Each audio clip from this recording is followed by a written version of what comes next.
the US is the tech hub of the world, and tech is the main determinant of future economic growth.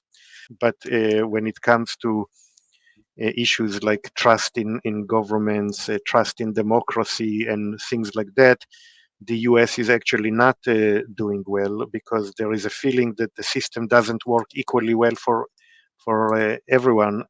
Welcome back, everyone, to the Geeks, Geezers, and Googleization Show, the home of Googleization Nation, where we talk with HR and business thought leaders about the crazy, never normal shift going on all around us.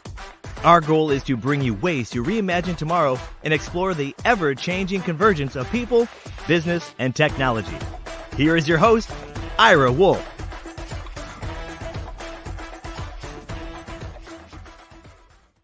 Hi, everyone. Welcome back to the Geeks, Geezers, and Googleization Show and another edition of our new monthly series at the corner of Main Street and Wall Street, where we'll be talking each month about the intersection of the economy, politics, and technology. We realize you have a lot of listening and watching options and are grateful you've taken the time to join us today. Joining me once again at the corner of Main Street and Wall Street will be two familiar guests, Matt Van Alystyne and John Aidan Byrne. In addition, we have a special guest on each month, and this month we're thrilled to welcome back Gad Levanon. He's a friend of the show and chief economist at Burning Glass Institute. You'll hear more from and about Gad in just a few minutes. On today's show, we're going to try and tackle more top of mind and vexing challenges facing business owners, executives, investors, government officials, and nearly everyone living on Main Street. As we discussed last month with Jeff Webb, the middle class is now front and center in the upcoming U.S. elections. Well, right after the show, Gad released his newsletter, which included a brilliant piece of research that showed how the Midwest, the poster child of the middle class, is contending with simultaneous declines in educational attainment, population, and economic development, and how it has been influencing voter preferences.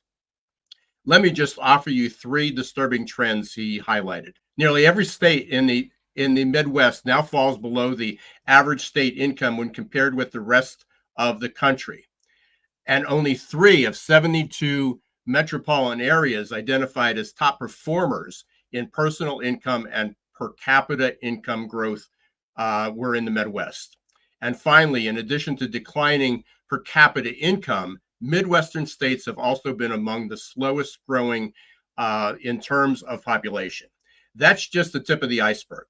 And we're really excited to have Gad here today to shed more light on the middle class, its implications for the election, and our economy.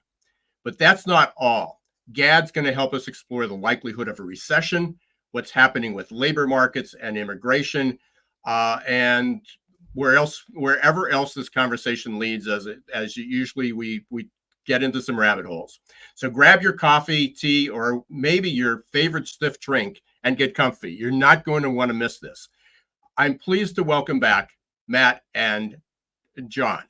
Matt Van Alystyne is co-founder and managing partner of Odeon Capital Group. It's a leading full-service boutique broker dealer to institutional clients. Many of you know Matt from his commentary and outlook on the highly rated Odeon Capital Conversations podcast. John Aidan Byrne is a veteran Wall Street business journalist, editor, filmmaker, and successful podcast host of Odeon Capital Conversations and Dig Life Deep. John's newest ventures are 2 movie projects, one on the legendary life of a Wall Street CEO and scholar, and the other on Norman Rockwell. And as I mentioned, our special guest this month is Gad Levanon. He's chief economist of the Burning Glass Institute. Previously, Gad was with the conference board, where he was founder of the Labor Market Institute. His research focuses on trends in the U.S. and global labor markets, the U.S. economy, and their impact on employers. He's a regular contributor to Forbes and also often contributes opinion pieces to other national media outlets. So let's welcome back John and Matt and Gad. Welcome, gentlemen. Yep, great to be here. Great to be here. Thank you, Ira. So we've got a ton to talk about. I think last time Matt, well, not Matt, but Matt and John, and just give some reference to Gad, we were in the midst of the Republican National Convention. And I think one of the topics was what was going to happen with President Biden. Was he going to drop out or not? And it seems like an eternity ago. It seems like we've lived 12 months in the last 4 weeks. Things are moving on, and here we are sitting right in the midst. We're broadcasting again right in the midst of the Democratic National Conference. So there's a ton of things going on. But with that, our conversation last month, as I mentioned in the preview, was about the middle class. We had a great conversation with Jeff Webb, how we called it middle class mayhem, but how the middle class has been being crushed for about 30 years, or for the last 30 or 40 years, especially with manufacturing decline and technology. And then I think it had to be just days later, Gad, you released your newsletter, and it basically took it to a new level. So I want to start there today. I want to continue that conversation and start with the middle class. And you can give some background on this. And while you're doing that, I'm gonna post one of the slides that you had, or one of the graphs that you had positioned in the newsletter for everyone to kind of see. But give us a little bit of background on why you found that important and what some of your key findings were. Sure. So I think it's no secret that things didn't go well for the Midwest in recent decades. Manufacturing was important for the Midwest more than in any other area, and manufacturing disappeared for in many locations. What is less well known is that one of the other reasons why the Midwest is struggling is because the tech revolution, or the tech is the fastest growing sector in the US and in the world, but it mostly skipped the Midwest. There aren't a lot of, compared to other parts of the country, there isn't a lot going on in Midwest tech. So in terms of the economy, the Midwest is struggling. That is driving away a lot of people. Population growth in the Midwest is either low or negative, and but that story doesn't end there. This deterioration is leading to a political shift in the Midwest, which I think also a lot of people know.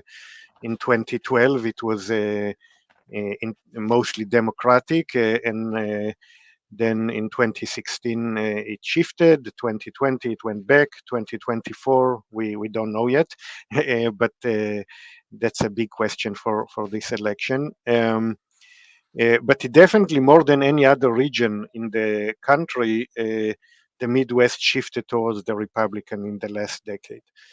Um, and that has implications also in terms of attitudes towards higher education. We know that among Republicans there has been a very fast growing skepticism about higher education and declining in enrollment. And whereas the rest of the country in the last decade or two, there's been continuing growth in education attainment, in the Midwest, there was stagnation.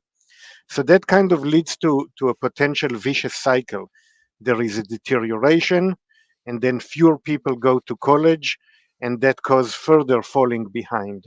And I don't know where it ends, but I think the Midwest is in the middle of a deterioration and a vicious cycle. And we see in this chart that this is the income per person in certain several Midwestern states relative to the rest of the country. And we see that in the 50s, all of those Midwestern states were above the country average, and now 4 out of the 5 are below, and Illinois, which is still above, is growing, is reaching the average of the country soon, I think. So yeah, that I think that has important economic implications, but also political implications. I think the next elections will very much depend on what happens in the three swing states in the Midwest,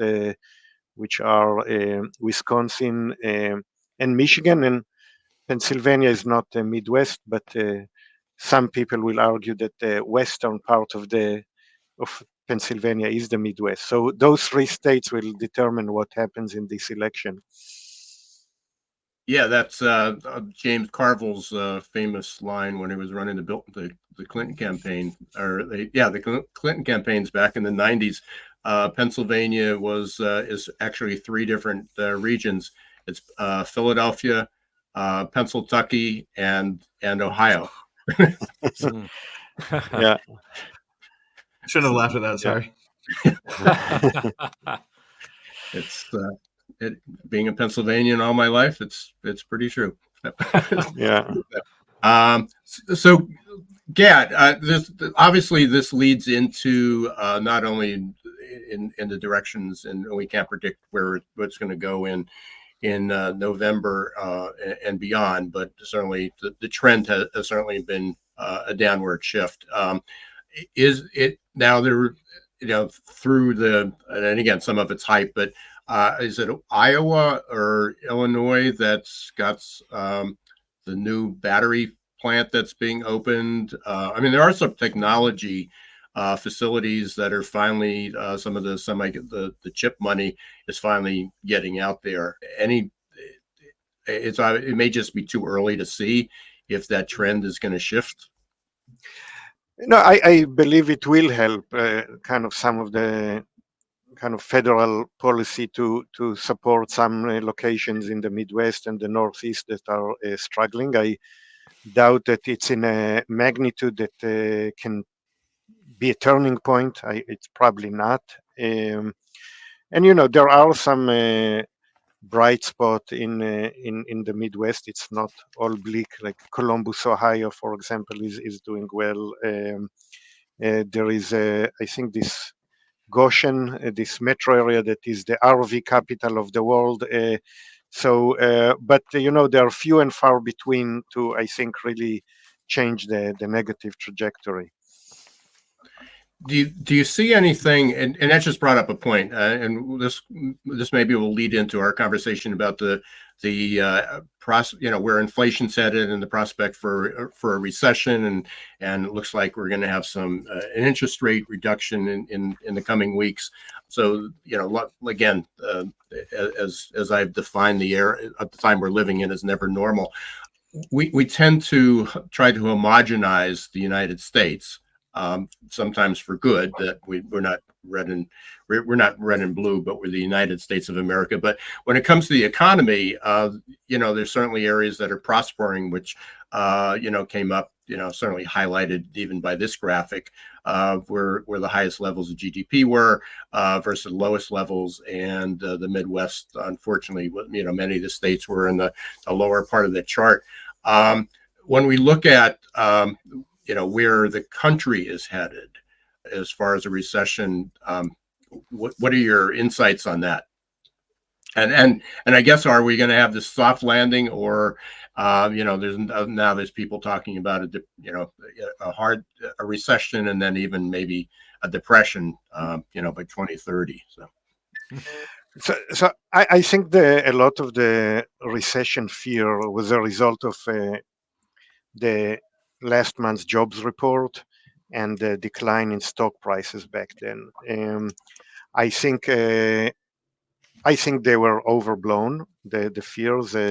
If you look at actual economic activity, there isn't like in terms of consumer spending or business spending or government spending. There isn't that much to be worried about yet.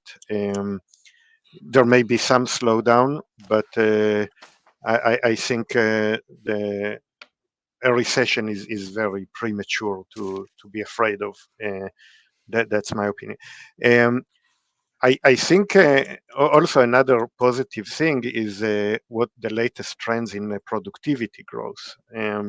So in the last 4 or 5 quarters, labor productivity has been growing by almost 3%, which is well above what we've seen in the decade prior previously before the pandemic. So that I think is a very recent development and a positive one. I think a lot of it is because of massive investment during the pandemic. In first, it was in things related to remote work and remote everything. Now, potentially because of generative AI, but there was a huge investment and spending on R&D that are boosting productivity. Whether it will be a long-term thing is still the jury is out on that. A lot of that will have to do with how real is the generative AI hype? Is it just hype or mostly hype, or there is some truth to it? I tend to be, I think, cautiously on the optimistic side of that. Um, but that's definitely been an under discussed topic, and I can tell you that my next one of my next newsletters is going to be about that topic. Well, that's good news on the productivity because we saw that kind of 30, 40-year decline where productivity is. We've talked about that. But John and Matt have been eerily quiet so far. So unusual. So John or Matt, do you want to jump in? Well, I'm just curious. These are really interesting data points, Gad. What impact will the decline in the excess pandemic era savings have as we go forward? In August 2021, those savings had reached 2.1 trillion, and that was spent out in subsequent years. During COVID, obviously, nobody was spending. They were at home. They were getting stimulus checks. Restaurants were closed. Public venues were closed. And then, all this excess government spending, which contributed to inflation. So that's gone. And we also have rising credit card default rates, credit card debt in excess of 1 trillion. Balance are starting to reach new records again. And then we saw the recent jobs report and other skittish indicators. How will that impact the scenarios that you're laying out? Well, so that has been going on, like the depletion of savings. That's been going on for a while, but still consumer spending has been strong, and the latest retail sales report was also pretty strong. So at the moment, there isn't yet evidence of the consumer taking a step back, and based on history, consumer spending is relatively stable. Like, you need to something really strong to knock it off its course, and I just don't see a negative shock that is happened so far. In the past, it was things like a burst of a bubble, or a strong hike in interest rates that led to a housing crash, or things like that. Now, especially given that the Fed is likely to cut rates in the coming months, I just don't see what this shock is that is going to push the US economy into a recession. Recessions don't usually happen out of the blue. There is a clear reason why they happen. There may be a slowdown. Slowdowns do happen more frequently, but so I wouldn't be surprised if we see a slowdown in the US economy, but a recession would require a shock that I haven't seen yet. Whether there will be one is, of course, it wouldn't be a shock if we can anticipate it. Well, I would point out that in 2007, the yield curve inverted, and then we had, the Fed cutting interest rates in September of 2008 before we were shocked into a recession. In 2019, the yield curve inverted for a split second in September of 2019, and then we had a flash crash. I know it was COVID related, but it was a shock that came out of nowhere in 2020 that caused at least a 2-week recession or maybe 2-month recession. So I feel like recessions tend to come not if you see it coming, you prepare for it. It's the stuff that you don't see coming that shocks the economic Fed into a recession. It seems to me. But I have a question on your research. Do you think that the Midwest decline could you point to reasons being local governments, local policies, local trends, or is this more of the continuation, basically since the 1770s, of slowly federalizing everything, and everything just gets sucked out of the Midwest? And and it's not so much that the Midwest is not competitive and they don't produce smart people. It's the people that are produced out of there that do go to college, then move away because the economic policies of the federal government create the attraction to move away. And and you look at some states, in Iowa, I sit and think, oh, they have some pretty good policies, but you look at Illinois and you're like, well, of course they're going to go down the toilet. They're a terribly managed state. What do you think on that? So I'm not an expert on local governments and state governments. So I don't know if like the governments in the Midwest are worse than in other places. But I think that the Midwest it's part of it is kind of manufacturing was more concentrated in the Midwest than any other region. And so the decline in manufacturing hurt the Midwest more than any other region. That's kind of bad luck. I don't think when manufacturing was it was just created in the Midwest more than in other places. So I think that's the cause of the main cause of the deterioration in the Midwest. I think it's more of an open question and more policy related why tech is not coming to the Midwest as much as it is in other places. Like you see more, for example, tech hubs in the South than in the Midwest. Definitely in the West and in the Northeast, like New York and Boston and DC. But you have like in North Carolina, there are tech hubs. There is Atlanta, Nashville, in Northwest Arkansas. So there are more kind of tech hubs in the South than in the Midwest, and that is I don't have a great answer to why that is, but that's certainly the two areas where two sectors that are kind of pushing the U.S. economy forward are tech and consulting. Those are the fastest growing sectors especially for high paying jobs, and you don't the Midwest is underrepresented in those industries. The idea of the manufacturing, you said almost rightly, I think, that the Midwest states are victims there. It's just bad luck.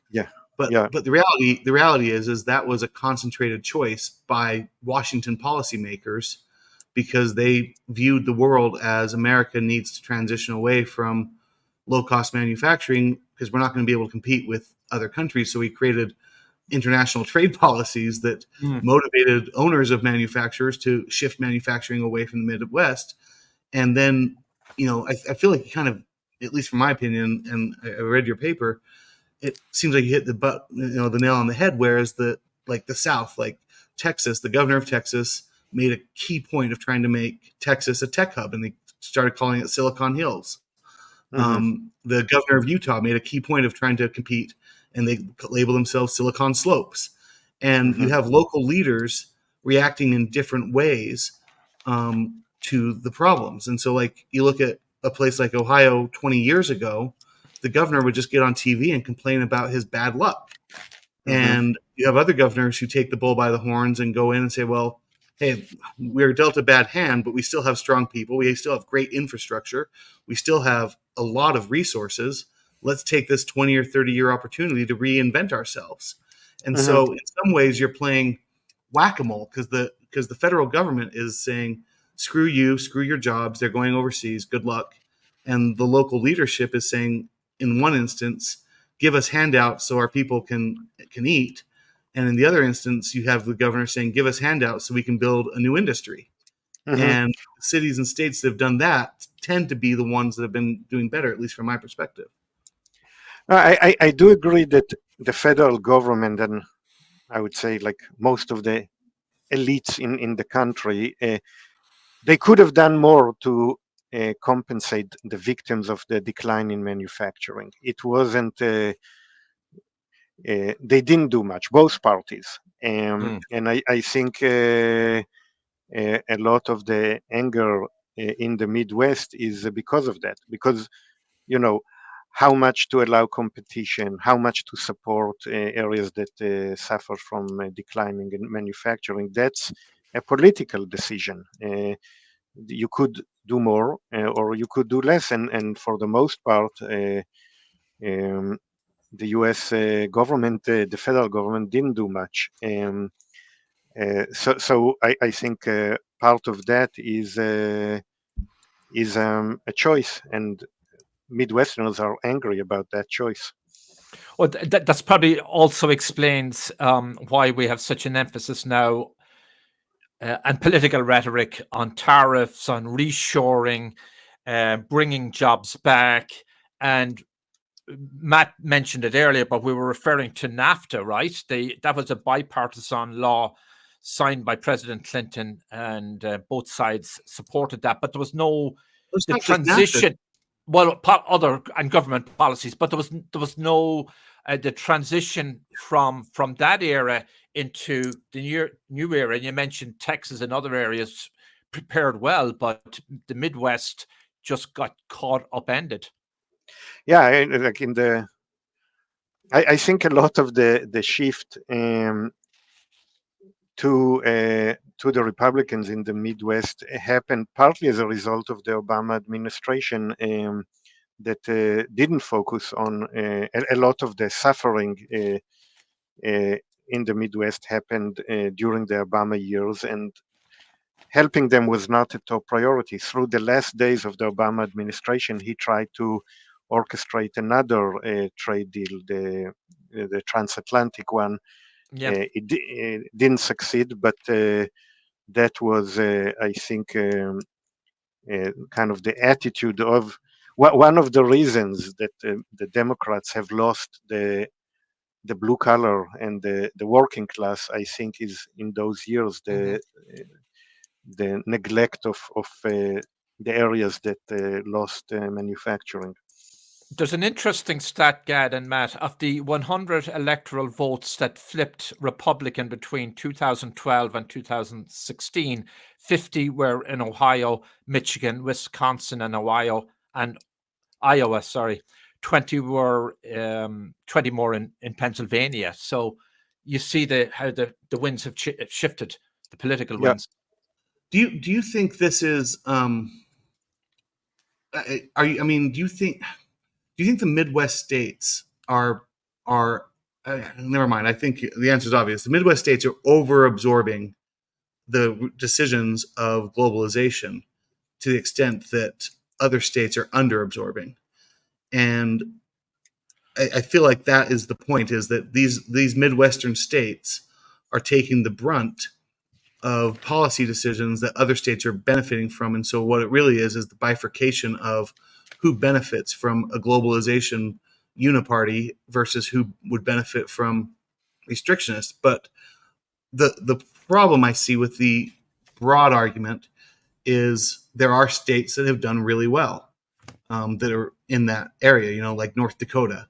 That wasn't on your chart, but I think North Dakota's per capita GDP has been exploding over the last few decades. I think South Dakota as well. So it's not, you can't paint it all with a big brush, I guess what I'm getting at. Yeah. Well, I think North Dakota in particular, that's a lot of it is fracking and oil and gas. That is a big driver there. So yeah, there are kind of mini stories within the big stories. Yeah. Yeah. Gad, your background, you've spent years, starting with the conference board, with labor, and certainly jobs are, in the news, and we're still creating them, and it's still positive, but people are still threatened by or feel threatened by AI, the shifts, the automations. We're talking about these policies. This is well, most of us are old enough to remember, certainly in the 80s and the 90s when the auto manufacturers started to shut down, and then all the their suppliers also were affected. But there were healthcare shortages, and at that time we're going to retrain all the production workers to become nurses, which famously failed badly. It was tough taking a not a mechanic but a line worker and putting him in patient care. Now it worked to some degree, but as a whole there was a lot of other issues. We're sort of back to that with a lot of automation, also with looking at minimum wage increases or living wages, a trend toward doing that, which feeds into the inflation cycle, and then companies cut back. So what do you see on the labor front with jobs, how that's going to impact inflation? You already said there's a little shift in that with productivity, but there's a lot going on in that area, and also how immigration is. What's the outlook for that? Right. So I think one of the most interesting thing in the labor market is that despite relatively strong growth in jobs, at least until June, in July we had a big kind of a relatively weak number, but through June we had a solid job growth in the US. And despite that, the unemployment rate rose pretty significantly from 3.4. I think the latest number is 4.3, so a pretty sizable increase. And I think that the reason for that, the main reason, is the massive immigration, especially the border crossing in the south border, and the significant rise in apprehensions. So until recent months, the number of apprehensions at the south border were gigantic, and many of them, with a bit of a delay, entered the labor market. So a lot of the apprehensions, especially the ones that are related to asylum seekers, they can join the labor market legally after they get a permit after several months, and many of them enter the labor market illegally.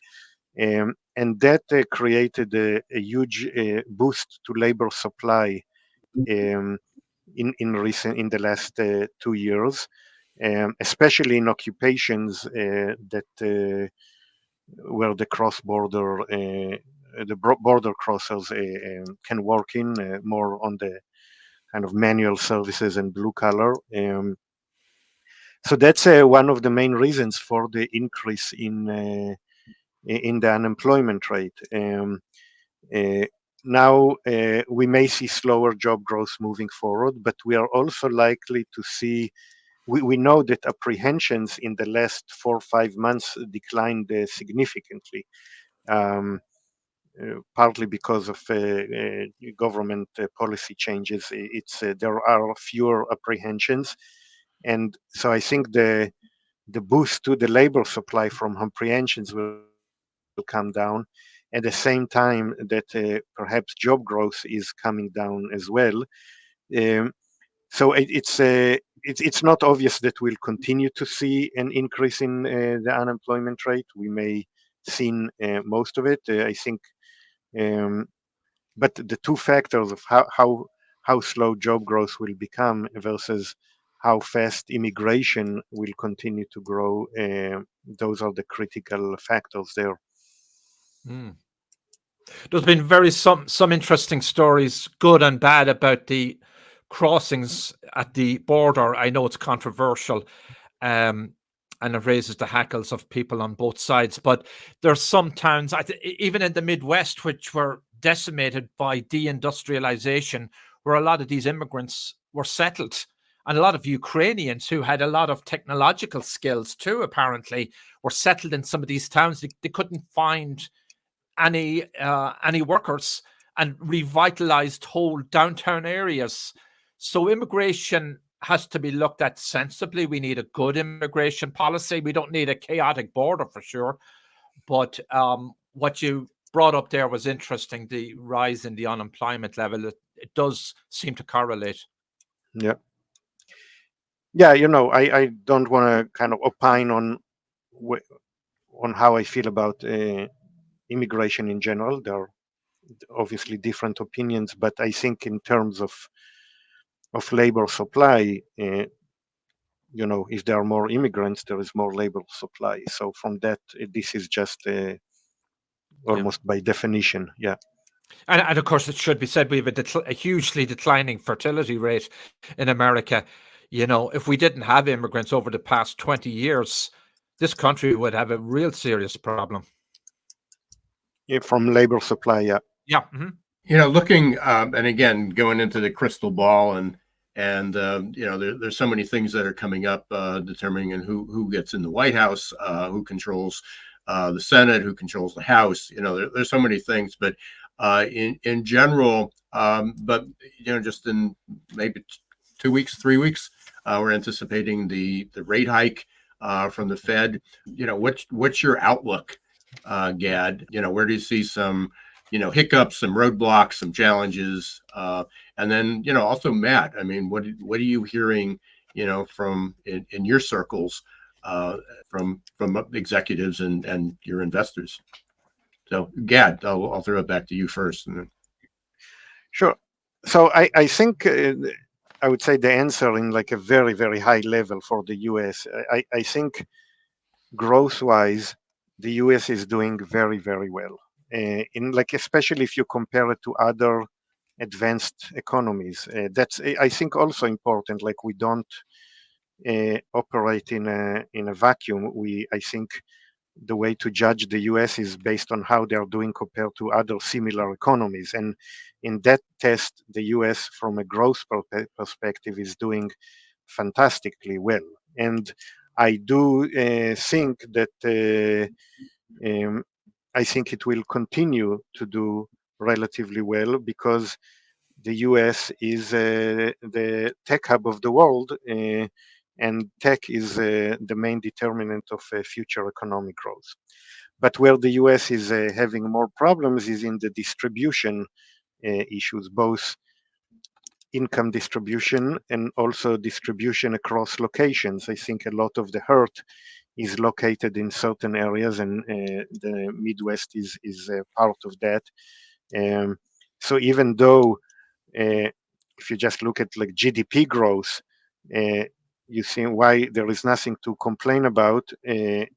But when it comes to issues like trust in governments, trust in democracy, and things like that, the US is actually not doing well because there is a feeling that the system doesn't work equally well for everyone. And I think that's the biggest risk and the biggest thing that we should focus about in the US. Yeah, I mean, I think this graphic just highlights that within half the states of how it's not distributed equally. Yeah. I have an interesting take. Can you put that graph back up there, Ira? Or Gad? So this isn't growth of GDP per se. This is share of information, professional, scientific, and technical services in state GDP. And there's a little part of my spidey sense looking at that. And I'm like, wow, those are the states that are going to get hurt if AI actually comes to fruition.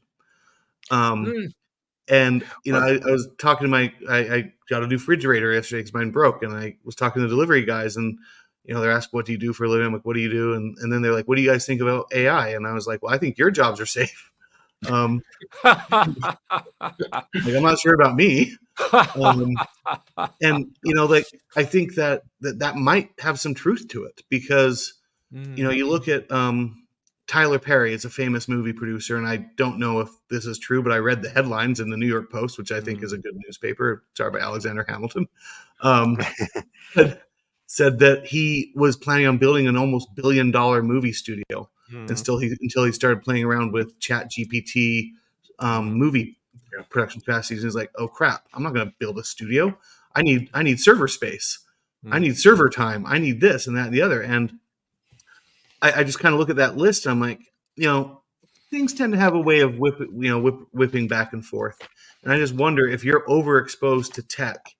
I'm on Twitter a lot. I'm on a lot of the Reddit forums, and the tech forums are full of programmers who are unable to get jobs because it used to be that they were getting $300,000 a year plus a stock options package, and now they're being offered $150,000 a year to supervise AI doing what they used to do, to spot check programming in AI. And Right. Mark Andreessen said we're a year or two away from AI spot checking AI, and you don't need the engineers doing it. So I look at that chart and I wonder if maybe we're looking at it the wrong way. So I think it's even within tech, there are winners and losers. I think the owners of the tech companies and the top executives and like the top professionals, they are going to benefit from it. But kind of the more of the rank and file programmers and other kind of white collar occupations, they are going to suffer from it because I think their jobs are going to be exposed to AI. But and that's going to be a real challenge for those states. Yeah, that I think that is true. But the owners of those companies and the top executives, they will benefit greatly. And they, like, if you look at the stock prices since ChatGPT, if you look at the stock prices of the tech companies in the US, they've done very well. And so the owners of those stocks that are to some degree, everyone who has a 401k is an owner, but they are much more concentrated in among like a few people that are located in Silicon Valley and New York and Boston and Seattle, and they'll definitely benefit more. So I would say, yeah, even within tech, there are winners and losers.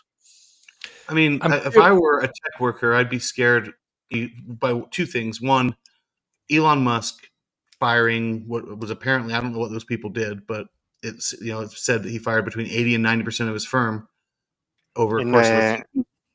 In Twitter, Twitter. You mean? At Twitter, yeah. Sorry, no, not the successful ones. He never hired them at the successful ones. I mean, the graph this weekend, my God, of the number of people and the amount of federal dollars spent on Boeing's spacecraft that's now basically a doorstop and you got two hostages up there because they don't want the humiliation of Elon going and picking them up.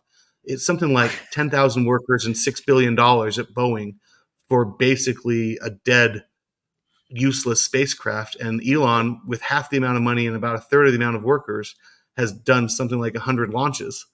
I mean, it's unbelievable if you have efficiency as part of your mindset, what you can accomplish. And I would be worried if I was a tech worker. I mean, I'm worried as a financial services worker. Ira's got the right thing going because what you've got to do is you've got to transition yourself to entertainment and get yourself an audience. Right. Because once AI takes over your job, what are you going to do? Audience is good. I'm also curious, Gad. So Matt, I won't show you the AI that I just delivered or that I just created of me. You're Bora Bora right now. You're not even here. Yeah, right. You're a real person, though, Ira. Yeah, you're a real person. I wanted to quickly ask Gad, have you looked at the policies of both parties? I know there's a lot of overlap between both. Each seems to copy the other on different things, from not taxing tips and so on. But let's say on energy policies, the Democrats seem to be net zero policies versus the Republicans are more drill, baby, drill. And we're led to believe that will cause a gusher of prosperity. Whichever party gets in, will we see significant economic differences, or will it be all net? They'll just play by whatever the markets dictate?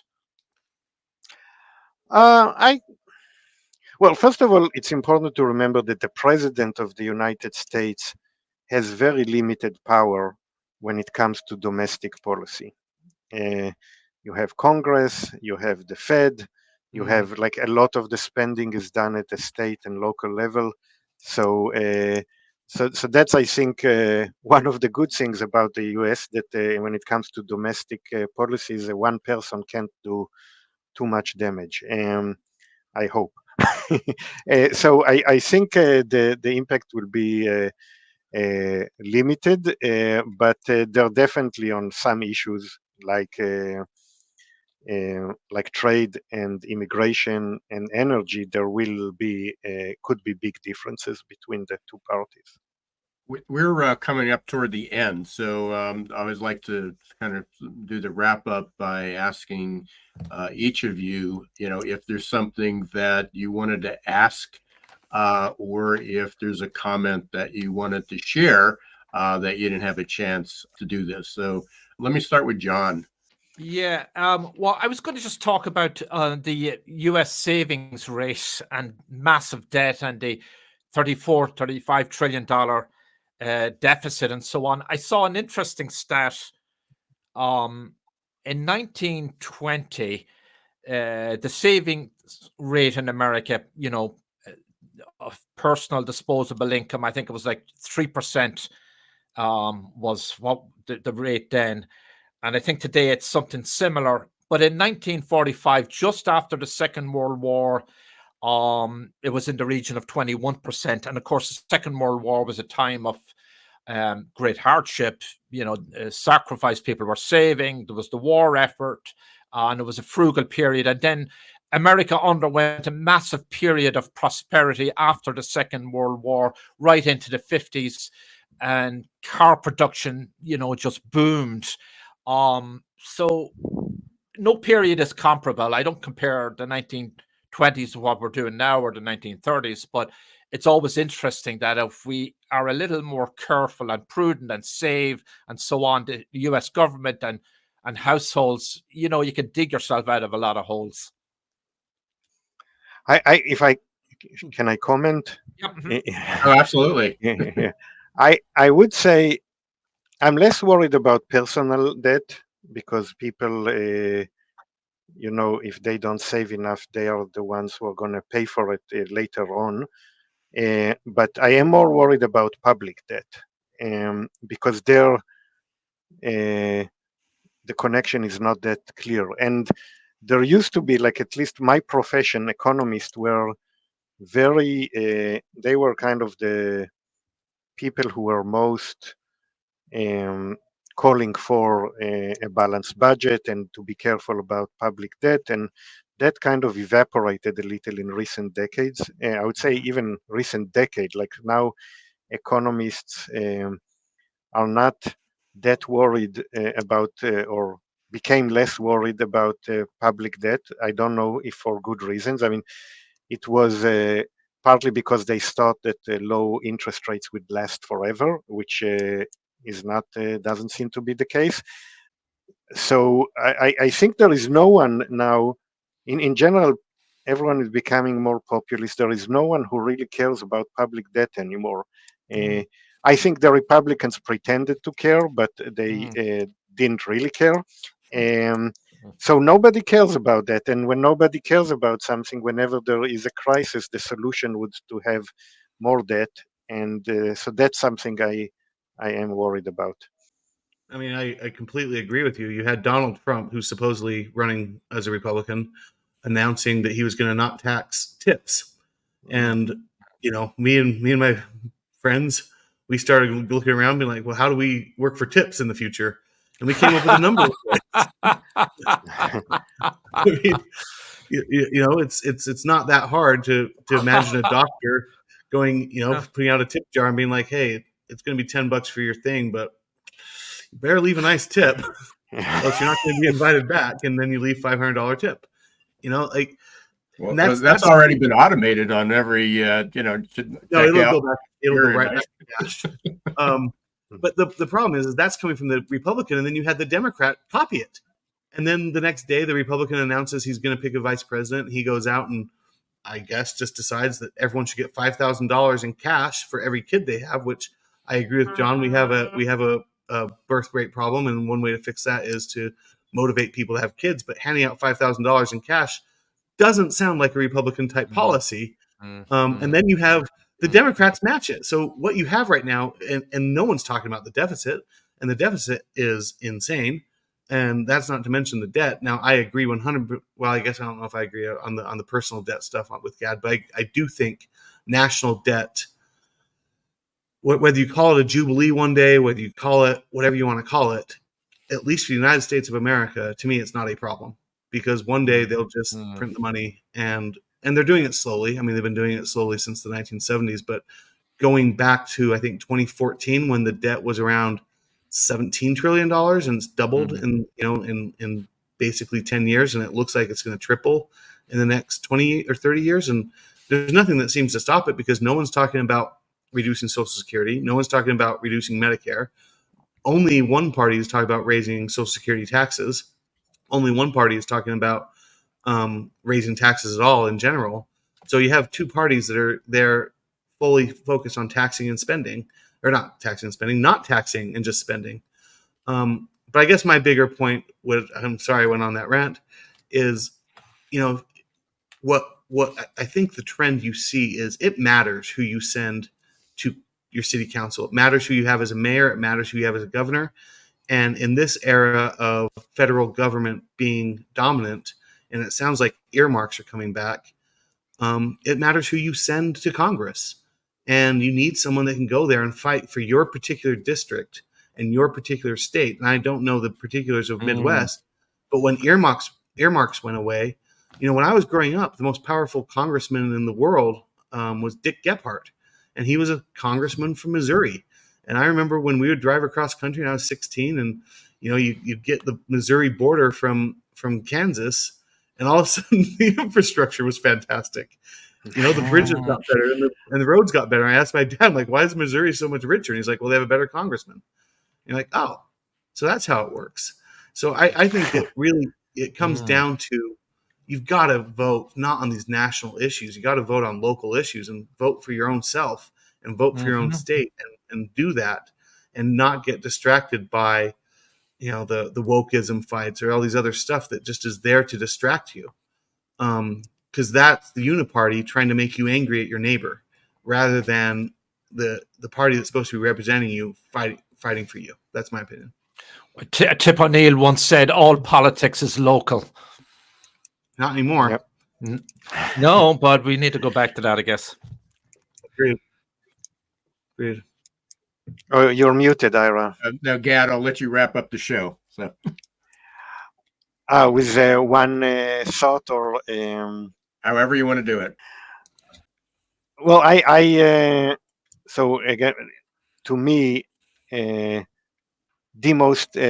thing that I worry most about is democracy, and I see in other countries, including the one that I come from, which was that there is a deterioration in democracy, and this will eventually cause a deterioration in the quality of life. And I know that in the US, it seems far-fetched at the moment, but I think if you read history,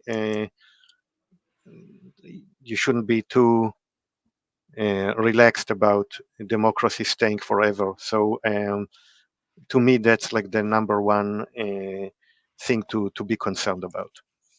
Wow.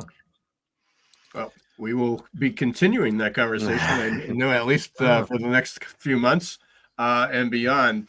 So, Gad, maybe hopefully we can get you back on. Maybe after the election's over, and get your take on where things are going. Who knows? Again, living in the never normal, we'd be on for 55 minutes. So in the world outside this show, wonder what's happened. But I want again to thank you, Gad, for joining us again. Appreciate it. I've mentioned your newsletter. How can people get a hold of that? How can they also reach out to you? Just find me on LinkedIn. That's where I operate. Yeah, and the Burning Glass Institute website. Okay. Which That's I've had running and scrolling here. And you also have a number of good, really good white papers up there, especially for those interested in the labor markets, education, and then definitely subscribe to Gad's newsletter. John and Matt, any concluding words? No, but I asked Gad and Matt before we went on the air, any forecast so I could make some money on gambling and who's going to win the election. Everybody said it was a toss up. Yeah. Flip the coin. Yeah. Well, until next month, appreciate everybody being here at the corner of Main Street and Wall Street. We look forward to having you again. Watch for the announcement when our September show will be. I know it's going to be a little tight. I'm traveling a little bit and juggling everybody's schedules, but we will be back again and hopefully looking to have one of the pollsters come in and either in September or October and hopefully give us a take on what they think is going to happen. Good. Everyone, please be safe and continue to don't let the shift hit your plans. Thanks for watching Geeks, Geezers, and Googleization. Be sure to listen to the podcast and follow us on YouTube.